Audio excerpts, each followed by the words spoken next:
Gusto nyo marinig? O eto, paririnig natin sa inyo.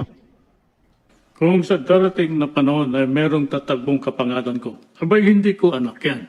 Sapagkat yung aking anak matagal nang namatay dun sa London. Sample pa lang yun. Ito, isa pa sa ipagtatapat ko sa inyo. Nagkaroon ng pagbabanta sa akin, yung mga yan. Kasi nga, galit na sa akin yung mga loyalista.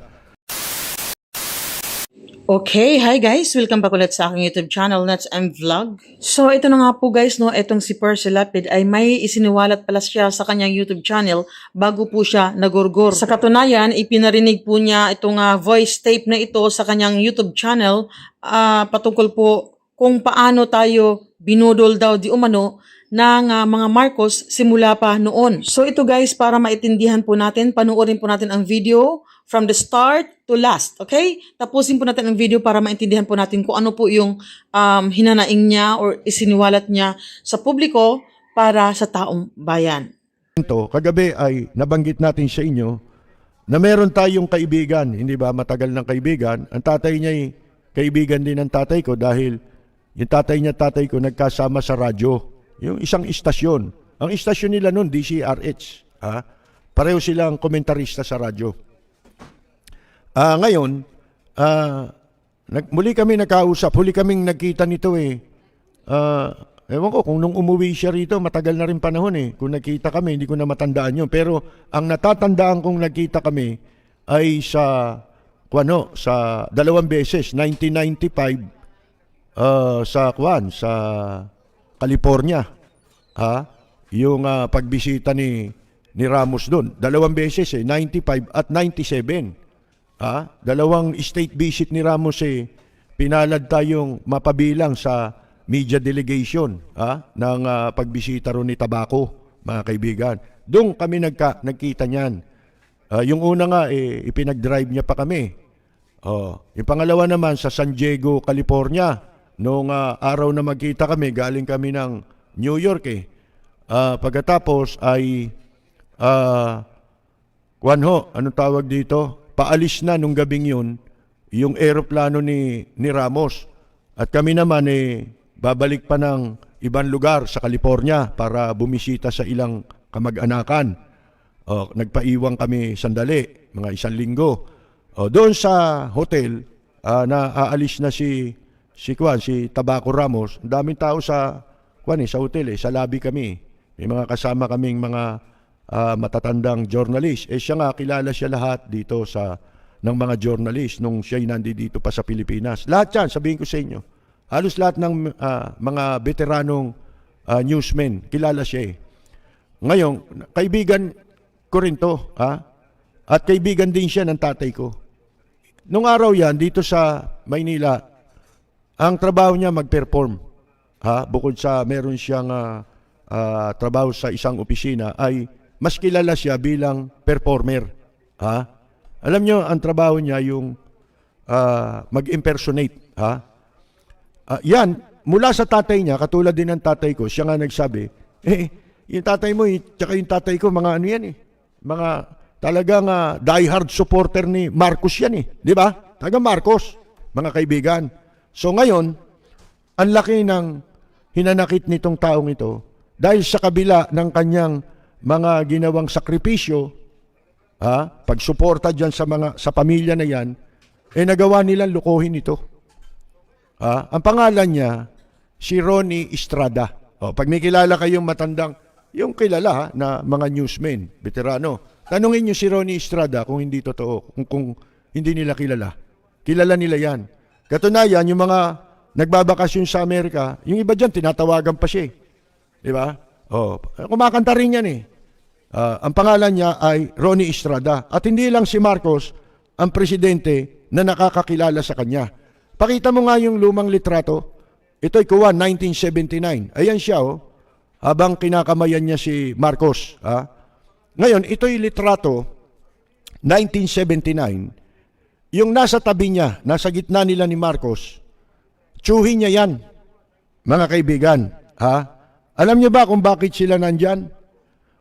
Kung di ako nagkakamali, yan courtesy call nung taong nasa gitna nila. Mga kaibigan. yung taong yun pala, yung kanyang tiyuhin, ang pangalan niya ni Victor Bayaban, iyan pala ay sumagip kay Marcos. Nung si Marcos sundalo pa. Si Marcos pala, merong pangyayari na nalunod yan sa sinasakyan niyang bangka. May kasama siyang ang pangalan ni Rabal. Rabal. Di ko alam kung si General Rabal yun, mga kaibigan. Pero gera ito eh. Sundalo si Marcos. Sa Matnog, Sorsogon nangyari ito, mga kaibigan. At yun nga, dahil nailigtas niya si Marcos, kaya siya pinatawag ni Marcos, sapagkat itong si Ronnie, dahil nga sa maraming kilala sa media yan, dahil yung tatay niya ay nasa media rin, ipinalathala niya yung istoryang yan sa Manila Bulletin, mga kaibigan.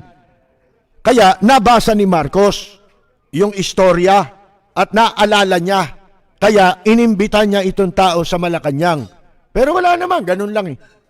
Ngayon, ang masakit dito, yung sinapit na panloloko nitong si Ronnie Estrada kay Imelda Marcos. Ito kwento para malaman ninyo kung gaano ka-animal ito mga Romualdez at yung pamilya Marcos. Ito yung lihim na panloloko ni na Imelda at ni Ambassador Babes Romualdez. Tandaan nyo, itong Babes Romualdez, ito yung ito yung ambassador ngayon sa Washington na itinalaga ni Presidente Digongyo. Pero sa kwento nitong si Ronnie Estrada, ito babasahin lamang natin ang kanyang salaysay. Itong si Jose Manuel Babes Romualdez na Philippine Ambassador sa United States, dinouble cross nito si Ronnie Estrada. Ito yung nakakagaya ng mga boses, pero ang pinaka kuhang-kuha niyang boses talaga si Marcos, mga kaibigan. At yun nga, nabanggit na natin kagabi na siya ay ginamit ng mga taong ito, ni Imelda at ni Romualdez, para makakuha ng pera sa isang crony. Nung sila'y nasa Hawaii na, mga kaibigan, para makuha nila yung pera na naiwan, ipinatago sa crony. Nung si Marcos ay umalis sa Malacanang, nung EDSA Revolution, 1986, si Marcos ay merong ipinatagong nalalabing bilyon-bilyong piso na salapi na naiwan bilang campaign funds ng KBL. Yan yung partido nila, di ba? Kidlat, Bando, Bagyo, Lindol. Yan, KBL. Sa isang crony. Sino ito? Si Manda Elizalde. May-ari ng DCRH.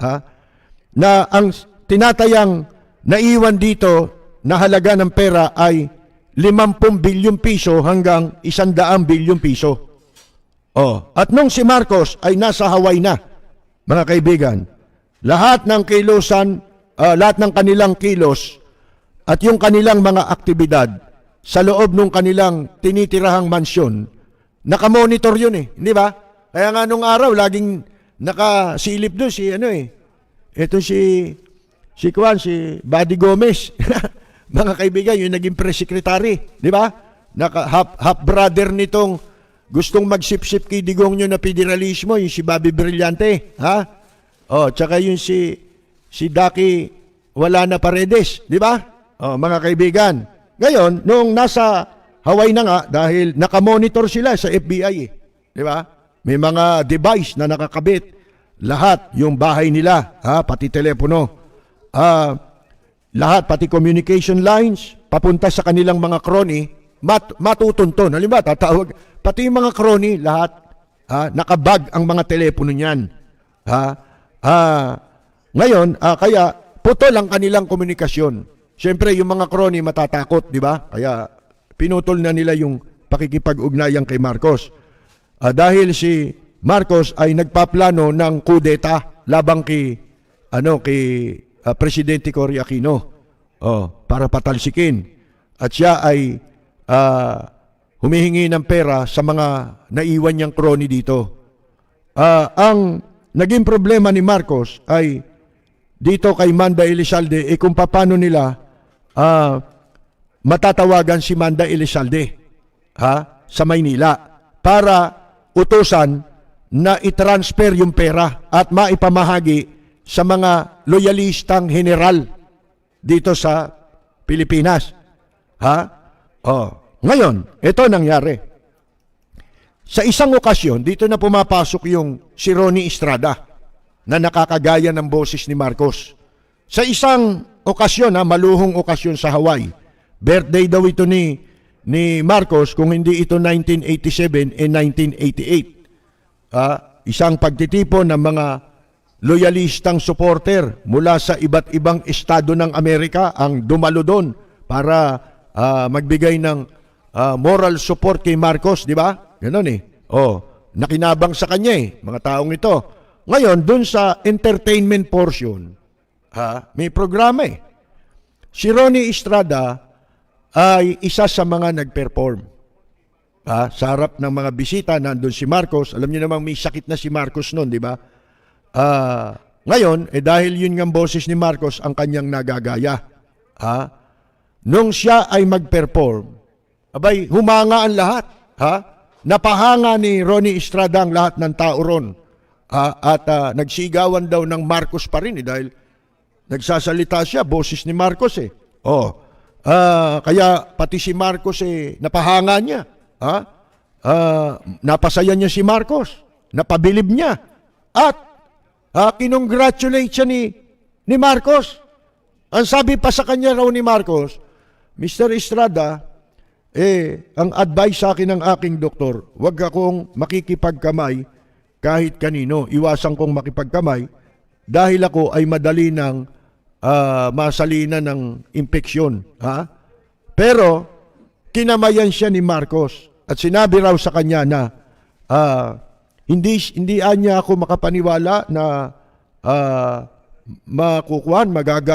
master mo yung boses ko.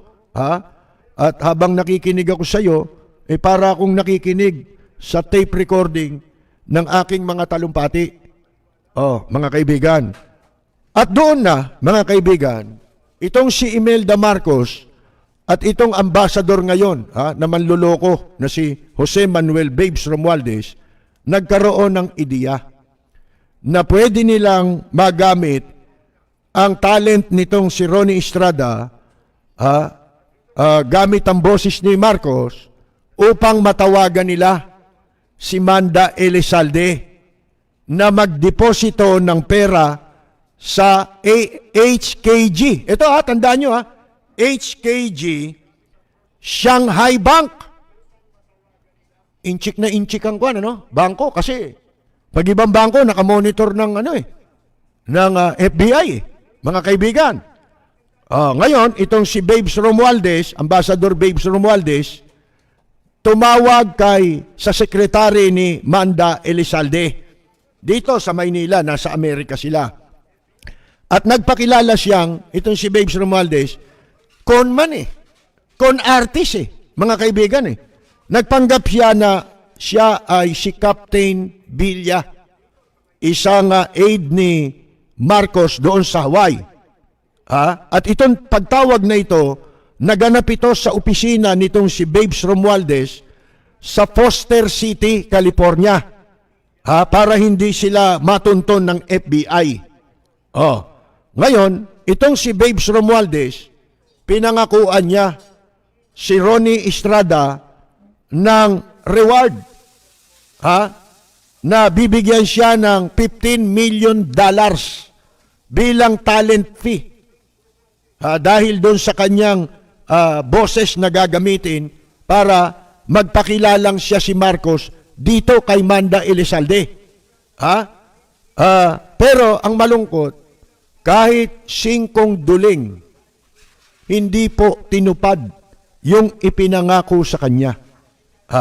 Dinouble cross siya, ginancho ni Imelda at ni Babes Romualdez, mga kaibigan. Si Marcos daw noon, bedridden na. Pero, alam ni Marcos, ang ginawang panluloko kay Ronnie Estrada. Ngayon, natawag niyang karma raw yung nangyari dahil sa ginawa sa kanya, yung natalo si Bongbong Marcos sa vice presidency.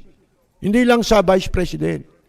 Nung unang umuwi sila rito, kumandidato na yan, senador, talo yan eh. Katunayan eh,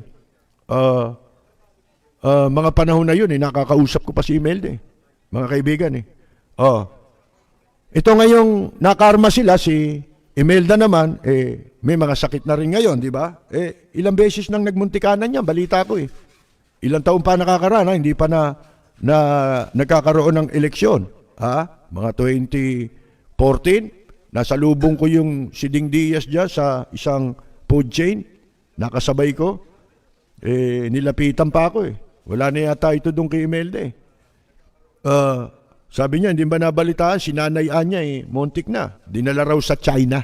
Paano, hindi na sila makapunta sa Amerika eh. Wanted sila ron eh. May kaso silang dapat harapin doon eh.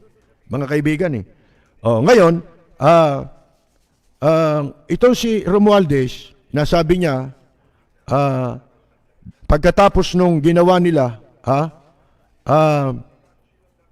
nakabili ng mga mansion sa Batangas. Meron itong resort sa Batangas, sa Punta Fuego Resort sa Nasugbu, Batangas. Mga kaibigan, nakabili na rin ito ng publishing house. Sariling publication. At sa Dasma, Makati siya nakatira, ayon kay Ronnie.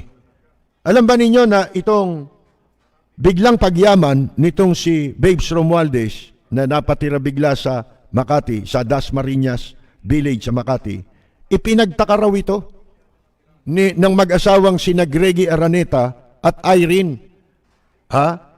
Ipinagtaka nila kung bakit biglang naging multimillionaire. Yun pala ay sila ni Imelda ang magkakutsaba sa panloloko sa kanya kay Ronnie Estrada. Pagkatapos daw nilang mayari yung project kay Manda Elizalde, October 1988, sinabi niya raw kay Babes Romualdez, uuwi ako sa Pilipinas ng December, October yung naging project nila. At sinabi niya na December 23, uwi siya ng Pilipinas, 1988. Dahil sabi niya, nandun pa yung pamilya ko. Tapos, ang sabi raw sa kanya nitong si Babes Romualdez, sige, for the meantime, pagdating mo doon, bibigyan ka ng tauhan ko sa Maynila. Bibigyan ka pansamantala ng 500,000 pesos. Medyo malaki na yun, 88 Ako nga bihira ako makahawak ng 10,000 nung mga panahon na yun mga kaibigan. Ngayon, bibigyan daw siya ng 500,000 pesos. Ginamit na siya, nakuha na nila yung bilyon dito kay bilyon kay Manda Elizalde. Panggastos at pamasko mo. Ngayon, sabi raw nitong Babes Romualdez, ito ang telepono ng sekretary ko sa Makati. Alam mo, sabi niya rito, pagdating ko sa Maynila, tumawag agad ako mula sa airport, sa numero na ibinigay niya. Walang sumasagot. Sinubukan ko the following day. Wala pa rin.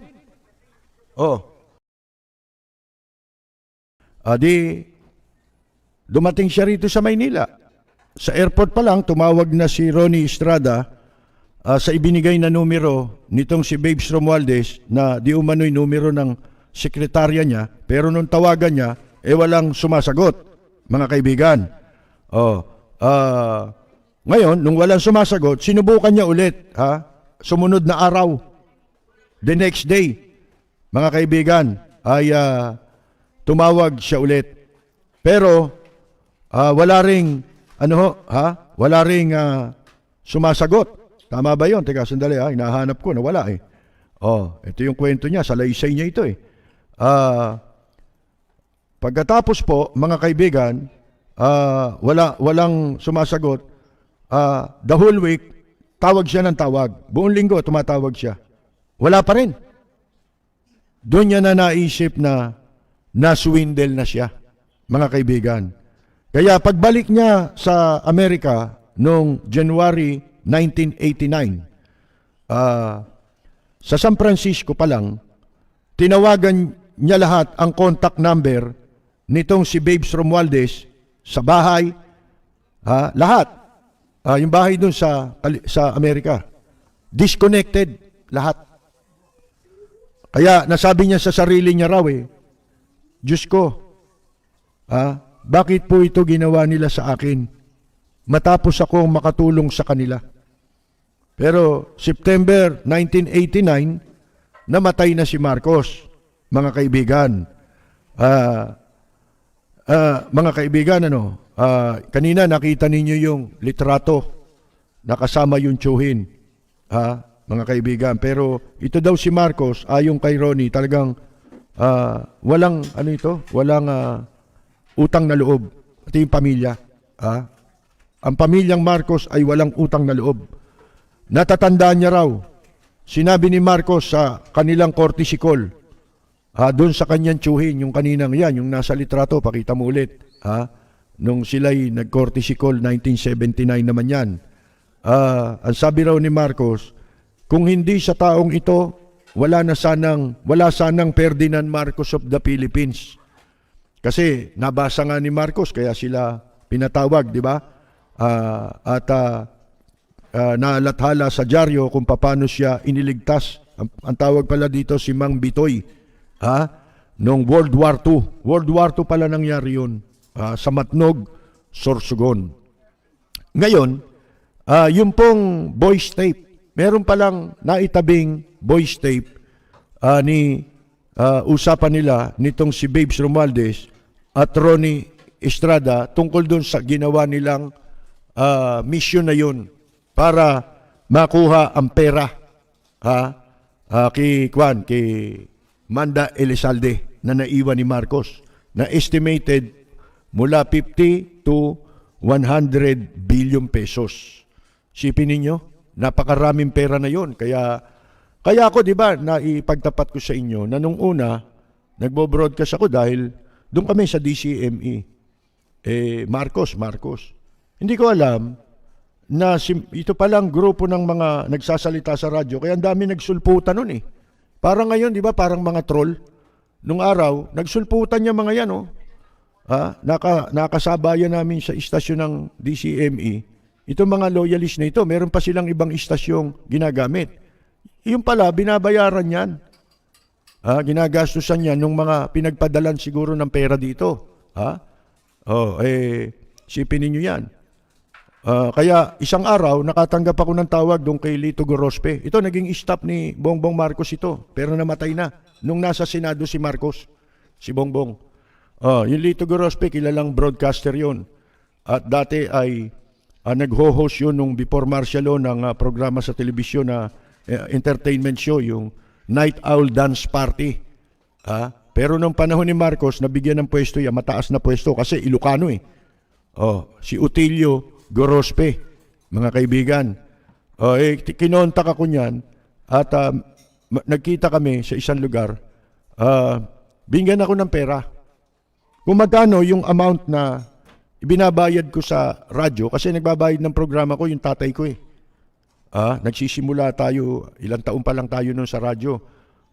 Ang tatay ko, imbes na siya magsalita, ako ang pinayagan na niyang magsalita sa radyo. So ngayon, binigyan ako ng pera para daw ipambayad ko doon sa radyo. Tinanggap ko naman.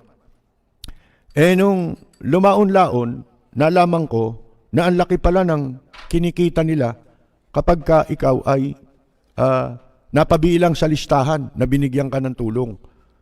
Hindi ko na hindi na kami nagkaroon ng contact. At doon, binanatan ko na ang Marcos loyalist. Mga kaibigan. Kaya maraming nagalit sa akin noon Katunayan, ay kwento ko sa inyo, di ba, sa isang forum na ginanap sa Manila Hilton, nagalit sa akin yung tatay ni Ralph Recto, si Rafi Recto. Kasi nagtanong ako na hindi pabor sa gusto nila. Ikinakaila nilang magnanakaw si Marcos. Sabi ko, paano hong ikakaila ni Marcos na magnanakaw? Ito na, nagtapat na itong isang nahuli ng PCGG. Hinuli ng mga otoridad, pinasok ang bahay, may mga pera, ubod ng laki, hindi naman siya malaking tao.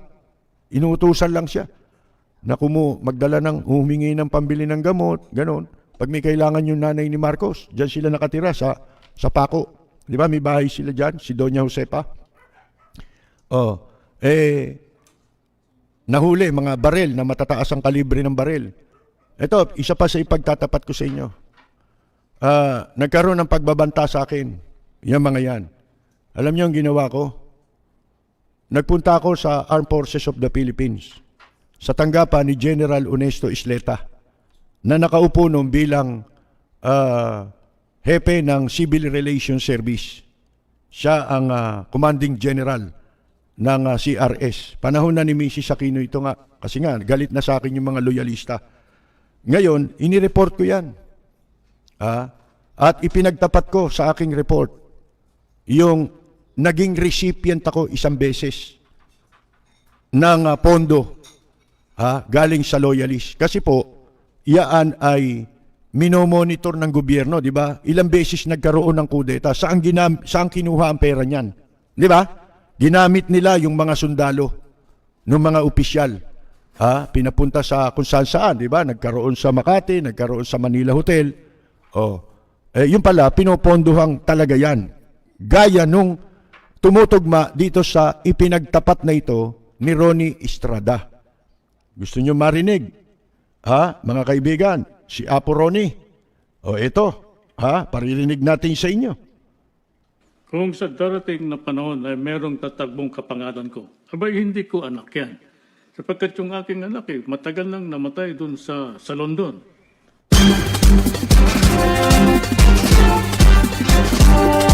Sample pa lang yun. Gusto nyo pa ng isa pa?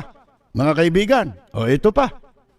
Kahilingan, Imelda, ang aking kahilingan ay ilibing ako sa libingan ng mga bayani at ipamahagi mo ang Swiss account sa mga naghihirap na mga Pilipino.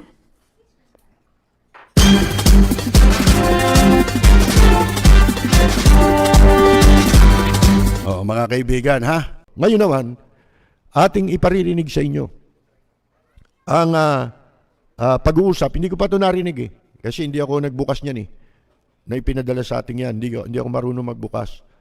Pinabukas natin. Ngayon lang mapaparinig ito. Pero ito yung sinabi niya ni Ronnie Estrada sa atin na may kopya si Bongbong. Pinadala niya. Ang sagot lang nung sekretarya, no comment. No comment daw si Bongbong. Okay. Ito ho yung nagpa-practice sila kung ano mga sasabihin. Hindi lang pala si Manda Elizalde ang patatawagan sa kanya, kundi meron pang iba na mga crony ni dating dictator Ferdinand Marcos, mga kaibigan. At si Ronnie Estrada po, hindi nyo na itatanong, siya ay dating entertainer. Gumagaya ng boses, kumakanta rin po. At siya po ay nagtrabaho rin sa Bureau of Customs. Inilagay siya ni Marcos doon sa opisina ni General Ramon Parolan. Hindi siya sa labas. Kung hindi siya yung mga examiner, mga ganon, hindi. Nandun siya sa opisina ni General Ramon Parolan na naging commissioner nung panahon ni Marcos. Isa sa matinong commissioner yun, si Ramon Parolan. Ito, iparirinig natin, di ba? Dahil nung nasa Hawaii na si Marcos, ay nagkaroon ng idea itong si Babes Romualdez na ambassador ngayon sa Washington, na gamitin siya para makuha nila yung mga perang naiwan ni Marcos, pamilya Marcos, sa kanyang mga crony. At baka hindi alam ni Manda Elizalde na hindi si Marcos yung nakausap niya noon. Narito po, pakinggan muna natin ang sinasabing audio ng rehearsal na ginagawa po ni Ronnie Estrada kasama si Ambassador Babes Romualdez.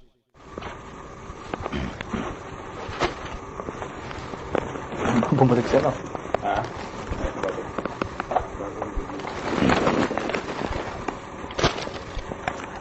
Hello, Tony.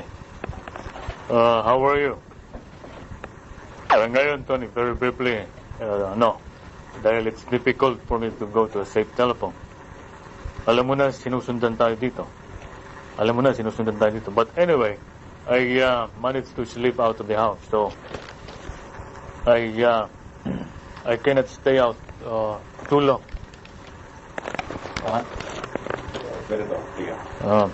Tony, this is very important. Very many people know about this. Intonation. Hello Tony. How are you? Good. Yan Okay. po boses ni Ngayon Tony, very briefly, Ambassador dahil it is very difficult Dave for me to go to a safe telephone. Alam mo naman sinusundan tayo dito. But anyway, I managed to slip out of the house so that I can so I cannot really stay out too long. Tony, this is very important. Not very many people know about this. Maski na ang mom mo hindi niya alam ito. So please do not discuss this with anyone. Something will happen in Manila within the next 2 weeks. Parang inaano. Something will happen in Manila within the next 2 weeks. Kaya kita tinawagan to ask for your help. If this is very important, please do not fail me on this one. We need you to deposit $6 million US dollars to an account in Hong Kong. Sandali lang. Can you take this down? Are you ready? Are you ready? In Hong Kong is the Yuan Shanghai Bank. The account number is 567471164. And attention, Wong, HPB.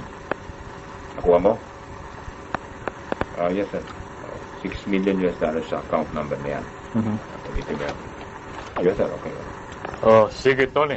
I really appreciate this. May babalik natin lahat yan, okay? Balik natin lahat yan. Okay, thank you. And goodbye. So you're trying on the first two bucks. Biya. Sir, okay. Hello, sir. Usapin kayo ni sir dito sa ano ulo. Wala. Hello, Tony. How are you? Ngayon, Tony, very briefly. Dahil it's difficult for me to go to a safe telephone. Alam mo na, sinusundan tayo dito. But anyway, I managed to sleep out of the house, so I cannot stay out too long. Tony, this is very important. Not very many people know about this. This is very important. This is very important. Not very many people know about this. Maski ang mom mo, hindi niya alam ito. So please do not discuss this with anyone. Something will happen in Manila within the next 2 weeks. You do not discuss this with anyone. Para. Something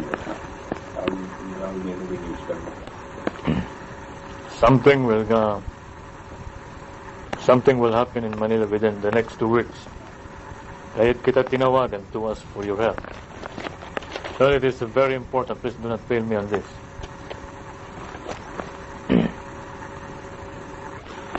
We need you to deposit $6 million US dollars to an account in Hong Kong. Can you take this down? Sandali lang, sir. Are you ready? The bank in Hong Kong is the Hong Kong and Shanghai Bank. Account number is 567471164. 567471164. Attention, Wong. HPB. Nakuha mo. Oh, sige, Tony, I really appreciate this. May babalik natin lahat yan. Okay, thank you. Goodbye. In case negative, hindi na. You just have to do the best you can. Dahil buhay na natin ito. Baksak tayong lahat if we do not succeed. Oh, okay, sige.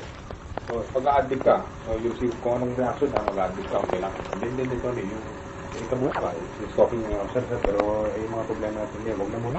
Yung gano'n, no? Sir, yung ano, sir, huwag na. Dito sa telepono, I will discuss that with some, so you will have to do not, in other words, some script mo na yan. It's just to give you an idea. Kung if you can say verbatim na wala siyang salita, pero kung magsalita, say you have to react. Hindi din eh. Makinig ka muna, Tony. Pag hindi mo na huwag na muna yan, Tony. Sige. But the important thing is that when you say something will happen in Manila, when you take this down, tapos yung account number, nakuha mo ba? Sige siya. Sige. Okay. Tapos, brief, and naiintindihan mo. If he wants to repeat the number, let him repeat it. Para sigurado. Alam niya na gagawin doon? Alam mo. Ngayon, ano nga? Sir, how I will arrange this matter? Sir, just transfer mo, try to time to do your best. You have to do it. We have very little time. So yun ang mga reaction mo. Sabi niya, sir,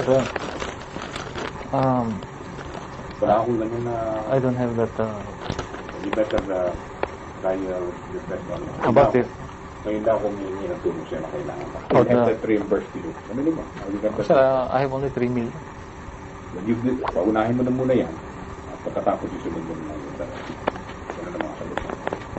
Sir, I can only afford 3 million or 1 million. Sir. O sige, unahin mo na muna yan. And then you, as soon as possible, you don't take very much time. Possibilities. Tama yung mga tanong mo. Yan ang mga sagot yan. Yan ang sasagot. Basta kung may indication na meron siyang ibibigay, okay.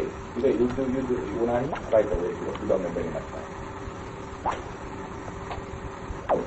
The script is basically just the essence of what you have to say. But you, paalang, talk also, so, dapat, Sige lang. Sige tayo. push. Sorry, you have to do that. Ngayon na ako humingi ng tulong sa'yo. Ibis na.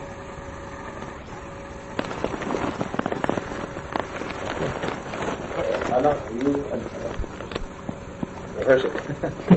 We're fine. Let it fine. Sinabi ko yung account number. Dandahan. Oo, dahan-dahan. Parang ano mo, 567 parang ganito. 471164. It will look like you are reading.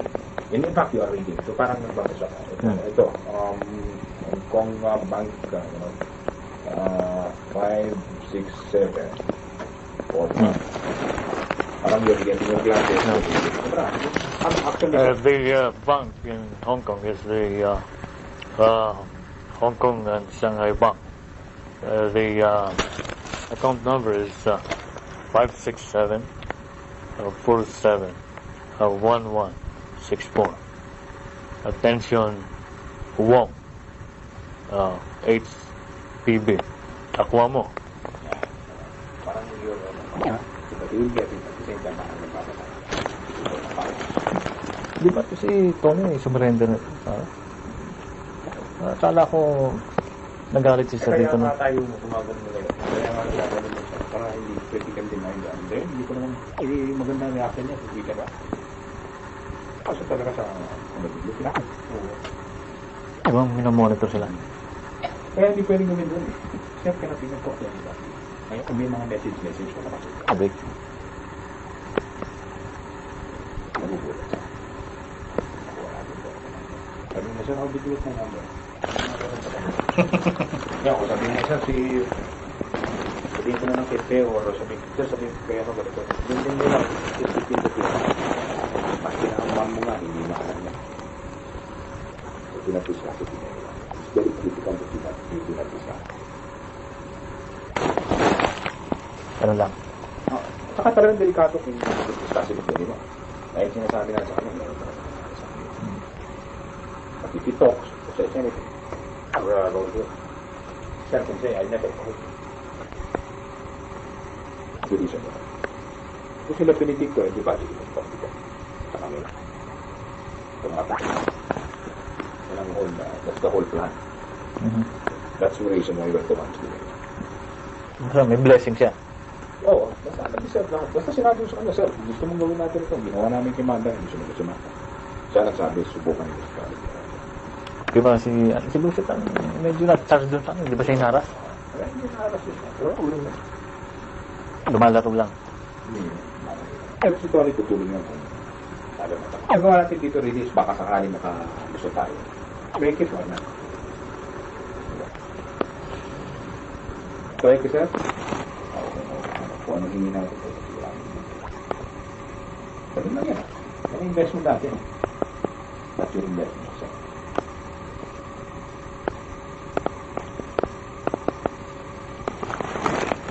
That's the whole plan.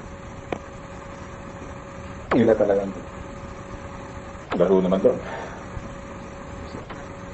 We have to wait. Kung muna ko pa mo. Yun palang narinig natin, instruction, at pinapractice yung sasabihin. Bueno, mga kaibigan, kayo na ho ang bahalang, dyan, umiisip kung ano ang inyong interpretasyon dyan. Matagal na yung tape na yan. Di ba na sabi nga na yan, bigla na lang inabot sa kanya habang siya sa isang parking lot. Nagulat siya, inabot na lang ng isang hinihinalang mga ahente ng ng Estados Unidos, pagkatapos na mamatay na si Marcos, nagulat siya. Wala naman silang ginawang tape pero yun ang nilalaman nung inabot sa kanya na tape.